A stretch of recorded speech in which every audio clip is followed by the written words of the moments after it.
नवासाए रसूल की शहादत के बाद औलाद रसूल को कैद किया गया।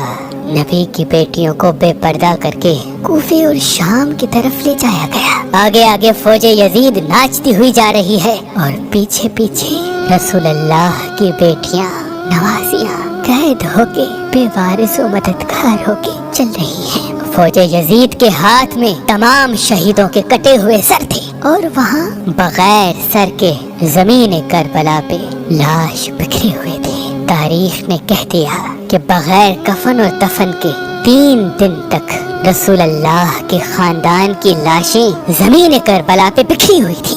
बस 13 मुहर्रम 61 हिजरी को जब आसपास के लोगों ने ये मालूम किया कि फौज का पहरा कम हो गया है, चलो नहरे फरात से पानी भर के आते हैं।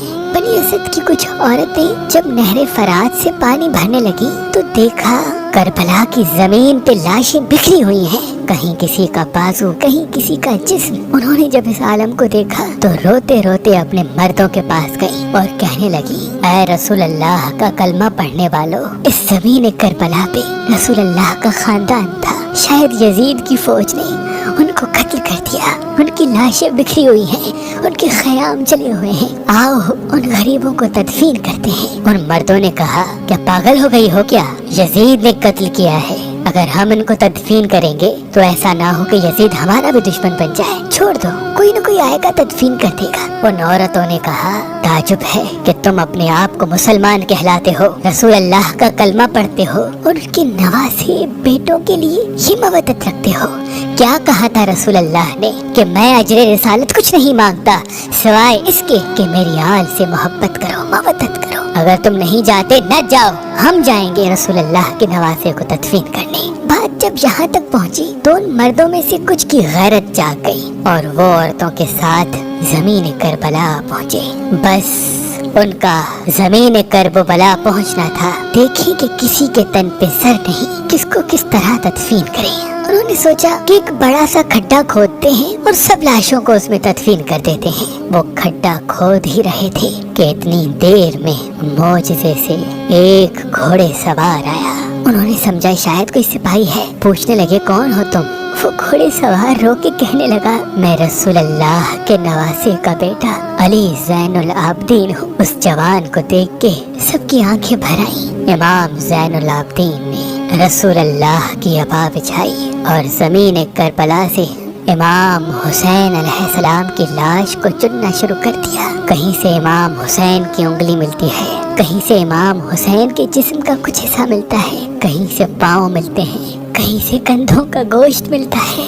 बस इमाम हुसैन की लाश के टुकड़ों को रसूल अल्लाह की अबा में जमा करते हैं और एक जगह जमीन को थोड़ा सा खोदते हैं तो वहाँ पहले से ही कब्र बनी होती है। इमाम हुसैन अलैहिस्सलाम को उस कब्र में तदफीन करते हैं और उनके साथ अपने भाई अली अकबर और अली असगर को भी तदफीन करते हैं और एक कब्र बना देते हैं। और वहाँ जो उन लोगों ने बड़ा सा खड्डा खोद दिया था, वहाँ दूसरे लाशों को तदफीन करते हैं और उस जगह को आज भी गंज शहीदा कहा जाता है, जहाँ सबकी लाशें एक साथ दफन है। बस सब लाशें तदफीन हो चुकी तो किसी ने कहा, एक लाश रह गई, ये देखो एक कोई बूढ़ा साहबी है, इनको हमने तदफीन नहीं किया। इमाम सज्जाद रो के फरमाने लगे, ये हबीब इब्न मज़ाहिर है। अल्लाह ये चाहता है कि इसकी लाश ऐसी जगह दफन हो जहाँ जब भी कोई इमाम हुसैन के पास आए तो इनको सलाम करके आए। फिर आपने जनाबे हबीब को तदफीन किया। सब जाने लगे तो इमाम सज्जाद ने कहा, रुको, एक लाश रह गई। लोगों ने कहा, अभी तो कुछ नजर नहीं आता। इमाम सज्जाद ने फरमाया, आओ नहरे फरात की तरफ।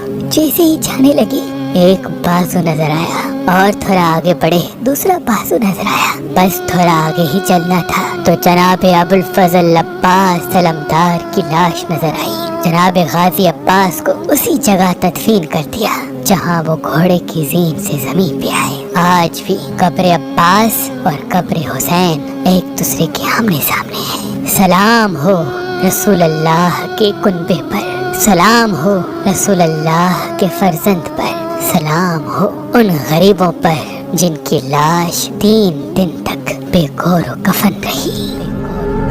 اللہ کے ولی حضرت شاہ شمس تبریز نے فرمایا کہ حسینی عقیق پہننے سے نظر، تعویذ، جادو انسان پہ اثر نہیں کرتے اور انسان کے کاموں میں رکاوٹیں ختم ہونے لگا۔ آپ کو سلامت رکھے، اللہ آپ کو سلامت رکھے، اللہ